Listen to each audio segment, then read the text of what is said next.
Most fans want heads to roll. I get it. But let's talk about what the Pirates should do next. Because if they're serious about building something, it starts with three bold internal moves.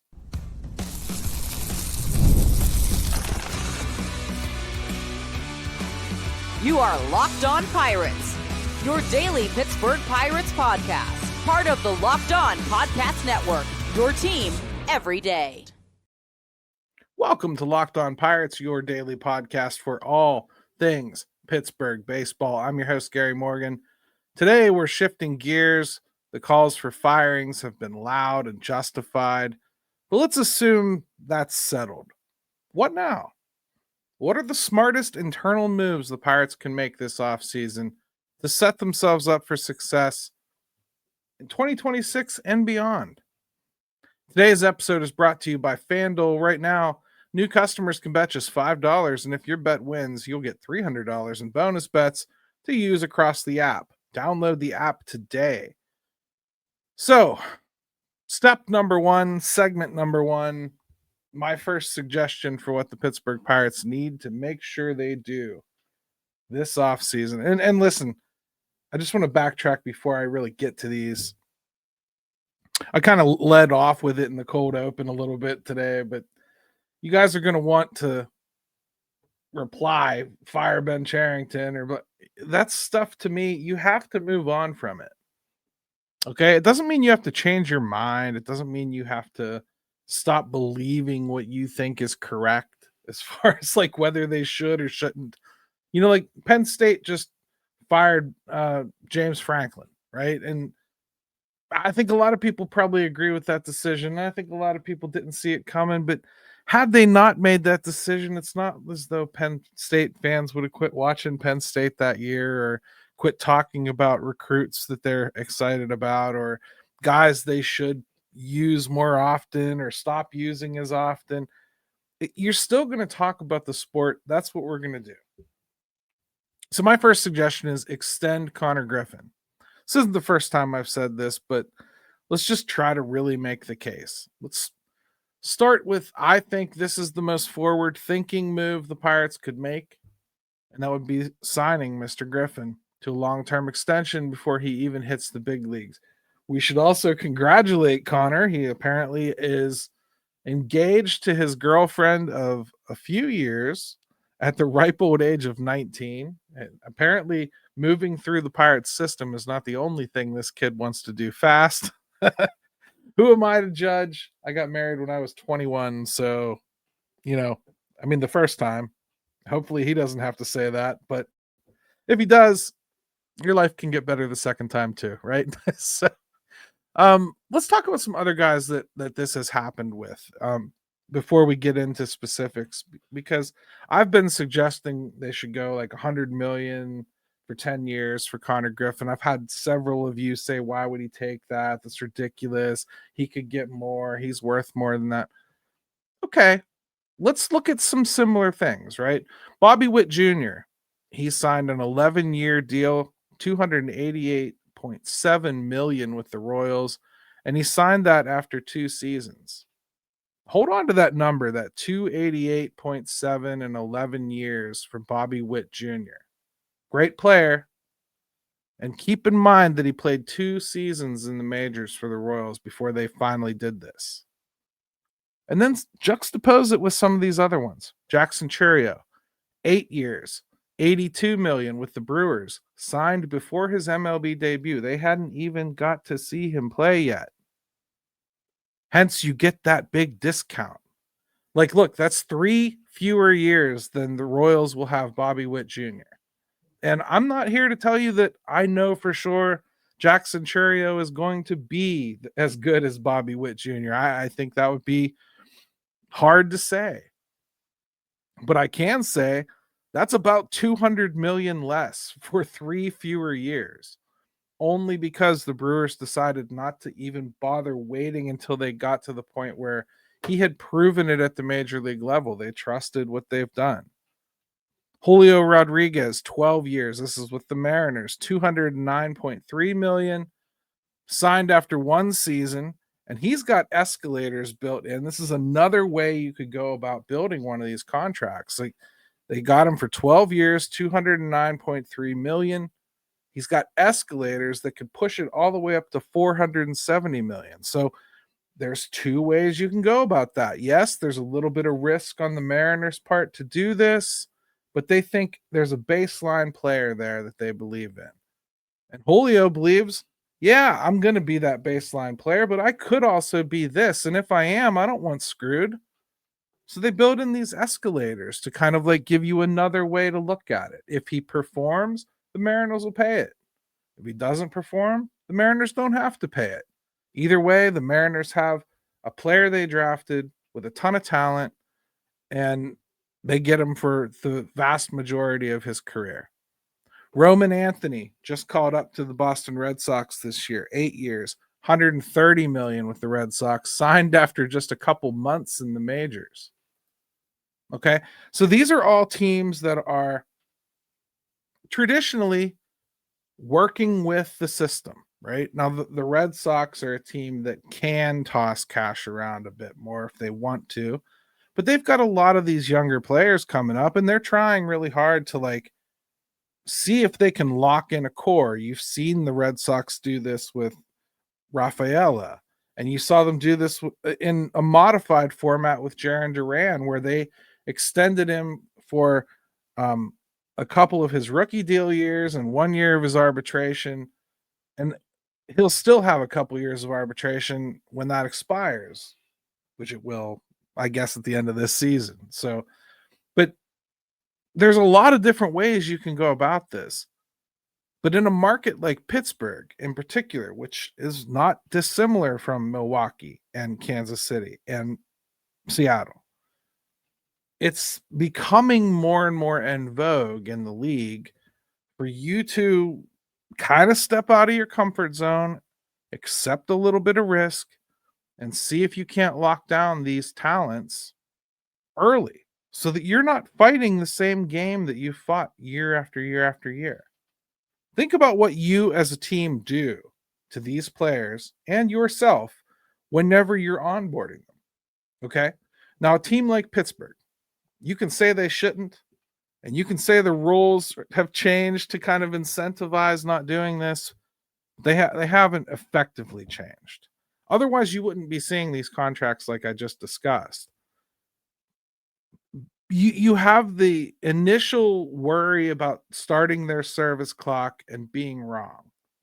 Because if you start their service clock, say you bring up Konnor Griffin out of spring training next year, and boy, he just, for whatever reason, it just isn't translating. He looks like the stage is too big for him. Somebody's found some fatal flaw in his swing, and it's translated to every pitcher they face now, and he just can't get it fixed at the major league level. There's no time for it. There's no patience for it. And you have to send him back to the minors. Not the end of the world. This happens with draft picks all the time. We've seen it with Henry Davis. We've seen it with Mitch Keller. We've seen it with David Bednar, just after being like a tenured veteran, had to go to the minors. Okay. But when you bring up a guy like that and say it doesn't work out, you have to send them back down. Well, then, you're talking about like their clock's begun. And if it takes you all year to get that thing fixed, providing you can get it fixed, well, now you're talking about like he's already got a year of service time under his belt. I didn't get anything for this rookie of the year thing because he wasn't in it, and there was no chance he was going to be anyway. And oh, by the way, now I have a question mark instead of like something I was looking for. I've also heard his trade value. I can't even turn around and trade him as somebody that you should expect can jump right in, because now I've got to prove it out. His value plummets. He's off the prospect lists faster than you can cough his name. Everything changes when you make that mistake. Well, doing these contracts, doing things like this, it doesn't take all the risk away. You can never eliminate the risk that you're wrong or this player is going to suffer a catastrophic injury that changes everything for him. You can't. You just can't. But if you sign them at this age, you can get it done reasonably. You can eliminate all of the BS that you and your fans worry about with these players. And your fans are not going to be asking questions about when he's going to become a Yankee from moment one. Don't get me wrong, they'll be doing it again in 2033 when this thing's close to expiring. But they won't be doing it now. They won't be doing it while he's a struggling rookie, or they won't be doing it while he's an exploding rookie. You'll be able to just fully sit back and enjoy the excitement of a good young player and know that they're going to be here and be part of it for quite some time. To me, this is almost as much about team building as it is about message sending. I don't think this fan base is going to accept words, especially from the people they have spitting out said words anymore. They need action. And to me, this is the easiest action you could possibly take. Yes, I do think he'd take it, mostly because there isn't an agent alive that would tell him it's a dumb deal. He's not going to lose money, that's for darn sure. When we take a break here, we're going to come back and we're going to talk about idea number 2. And yes, it is about Paul Skenes. The NFL season is here, and FanDuel has an offer you don't want to miss. Right now, new customers can bet just $5 and get $300 in bonus bets if you win. That's right. Pick a bet. Put down $5, and if it hits, you'll unlock $300 in bonus bets to use across the app. FanDuel, it makes sports interesting. I just love watching the NFL and putting all kinds of silly prop bets all over the place. In fact, I just won money the other day when Trevor Lawrence got tripped up in the backfield and somehow stumbled for a touchdown. And it was like the most ridiculous way to win ever. I took a lot of pleasure in it anyway. So what are you waiting for? Visit FanDuel.com to download the FanDuel app today and get started.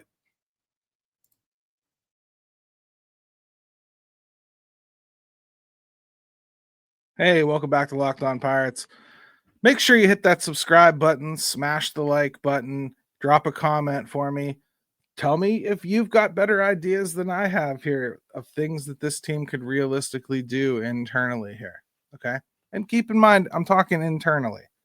This isn't going to be like an exhaustive list of everything they need to do this offseason. It's just going to be a list of things I think they should do. So segment 2 is about Paul Skenes. I already told you. Ben Cherington admitted earlier this season that no extension talks have taken place with Paul Skenes. That's not just disappointing. To me, that is malpractice. Skenes just posted a 1.97 ERA, 216 Ks, and a 0.95 whip. He's under team control through 2029. But waiting until arbitration means you're either paying more later or losing him to free agency, if not trading him before you ever get to that point. Even if Skenes isn't ready to sign, you still start the conversation. You gauge interest. You build trust. You show commitment. The fact that they haven't even tried, to me, that is a huge red flag. Frankly, it's one of the biggest reasons Ben Cherington should have been let go. If the Pirates are serious about building around their stars, Skenes needs to be part of the long-term plan. Don't wait until he's too expensive. Don't wait until he's too frustrated. Start now. I don't think you can get this done at this point. I think you've allowed him already to put his stardom on full display. There are no questions anymore. I'm not saying that he was open to signing one of those deals like I just suggested Konnor Griffin might be. Reportedly, he has not wanted to talk about this. I understand that. I also think that it's incumbent on the Pirates to at least get the conversation started. At least start talking about how they should proceed.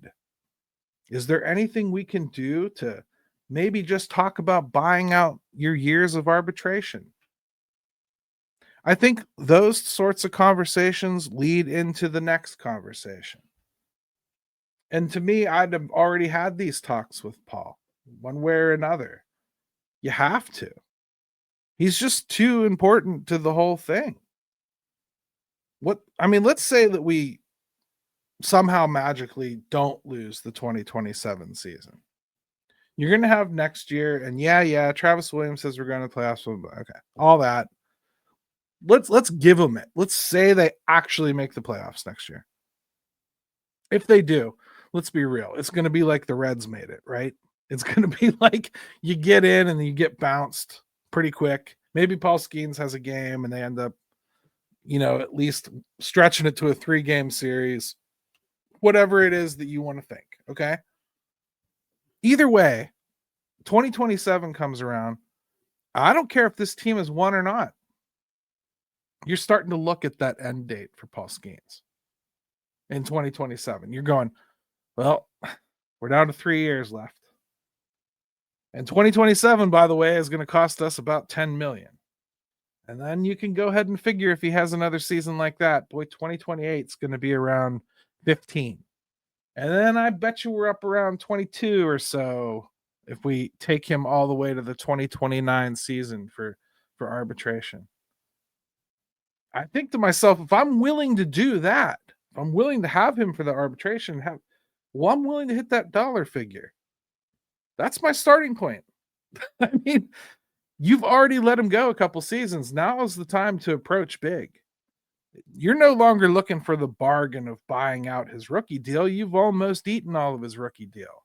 You don't get that benefit anymore of paying him a little less because you're eating those years and paying a little more than you have to for them. They've already waited too long to get that benefit. Now it's going to be a painful extension if it's going to happen. Now you're going to have to play in sandboxes you've never even attempted to step foot in. You're going to have to wade into water. You have no idea how deep it is. You're not one of the teams that traditionally can or has signed a player like this. I mean, look around the league at how many players like this there really are. I mean, there's the unique nature of Paul Skenes, but I'm talking just transformative players that are going to get paid. Juan Soto, Aaron Judge, Shohei Ohtani. Paul Skenes is in that conversation. He's going to get one of those contracts. Somebody is going to pay that kid $400, $500, $600 million over a stretch of time. I feel as though the Pirates are probably waiting on the possibility that there's some kind of a salary cap coming, or at least some kind of a system that makes it plausible for them to keep Paul Skenes, or even forces Paul Skenes to really have no choice, like some kind of franchise tag like the NFL had, or you know what I mean? It feels to me like that's the only plan the Pirates really have to retain him, is an act of God, aka the league itself changing. But if I'm the Pirates, I think what I want Paul to understand is, even if I don't get this deal done, I want him to understand that I want to get it done. And I want to start talking about it. And I want to start doing numbers. And I want to start figuring out if this is something that these two sides have a chance to come together on. Before we get to the point where the league forces it into the realm of possibility, if that's what happens, I want Paul to know that the Pirates were willing to try anyway. This is going to be one of those things that isn't going to be a Ben Cherington conversation when it comes down to it. It's going to be a Bob Nutting conversation. And he's going to have to make some pledges, and he's going to have to outlay money that he's never done before. I can say, though, honestly, if you look at just this team, the way it's laid out right now, let's say the Pirates offered Paul Skenes $40 million a year, and they deferred $10 million of it every year until after his contract expires. So in other words, they're going to hold on to $10 million for every year they sign him, payable upon his removal from the Pittsburgh Pirates roster when he retires or his contract expires. That's when they start paying $10 million in deferrals. Okay? So you're paying 30 up until then and then 10 after that. Let's say that's a 20-year commitment. Bob Nutting will make that money hand over fist within that first 10 years to pay for the whole contract. That's the reality of what somebody in this front office needs to convince Bob Nutting has to happen. That's what he needs an education in. He needs to understand tangibly how his money out the door for this player can lead to the money coming back into the game. Travis Williams should be charged with that. That should be his job as the front office management side of the team, the business side of things. He should be collaborating with the player side of things, the actual baseball operations, to formulate some kind of a plan financially of how holding on to your very best player for the foreseeable future can help your team make money that basically makes it okay to spend it. This is no different than owning a highway equipment company and convincing your boss that you need to buy a new dump truck with bigger capacity. You have to show the ROI. You got to show the return on investment. That's not my job to sketch out. That's theirs. Somebody should be in his face. These are the merch numbers. These are the attendance numbers we think we're going to get. We polled our season ticket holders. This is how many more tickets we think we could sell if we did that. This is how many more season tickets we think we could sell if we were to do this. This is how many more things Paul Skenes could do for the Pirates to represent the Pirates. If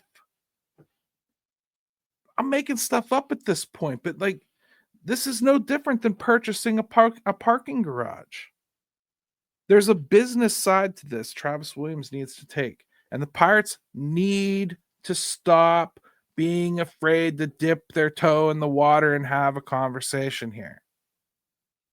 And the last thing I'll say on Paul Skenes, don't cheap out on his rookie deal this year. Yes, you don't have to pay him a lot, but don't have a repeat of what you did with Garrett Cole. Give the kid $2 million and call it a day.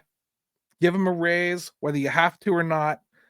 That in and of itself is the equivalent of paying for dinner when you take a real hot girl out. I mean, like, you have to like make a gesture, right? You got to do something here. Move forward. Konnor Griffin, Paul Skenes, what's next? I'll let you guess while we take the next break. Most people can't name all their financial accounts or even what they're worth, whether it's 401ks, properties, or investments. And when you don't have the full picture, you can end up leaving money on the table. That's why there's Monarch Money. It's an all-in-one personal finance tool that brings your entire financial life together in one clean, easy-to-use interface on your laptop or your phone. Monarch does the heavy lifting for you. You can link all your accounts in minutes, see clear data, visuals, get smart categorization for your spending, and finally feel in control of your money without ever touching a spreadsheet. It helps organize, especially streaming apps. There are so many of them, and they all have different times of the month where the money comes out, and they'll increase the prices on you without notifying you necessarily, or if they do, it's in an email you ignored. Monarch really helps with all this stuff. Don't let financial opportunities slip through the cracks. Use code LOCKEDONMLB at monarchmoney.com in your browser for half off your first year. That's 50% off your first year at monarchmoney.com with code LOCKEDONMLB.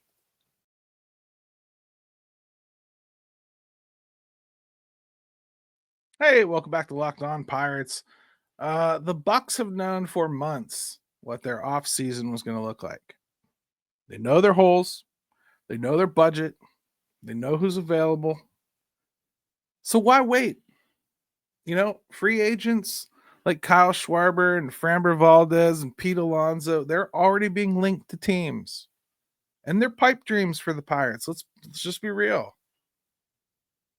Trade targets are going to be the same way. The Pirates need to identify their guys and go get them before the winter meetings. Don't wait for the market to set prices. Be aggressive. Be smart. Be early. This team needs a third outfielder, minimally. They could use a veteran starter. Maybe.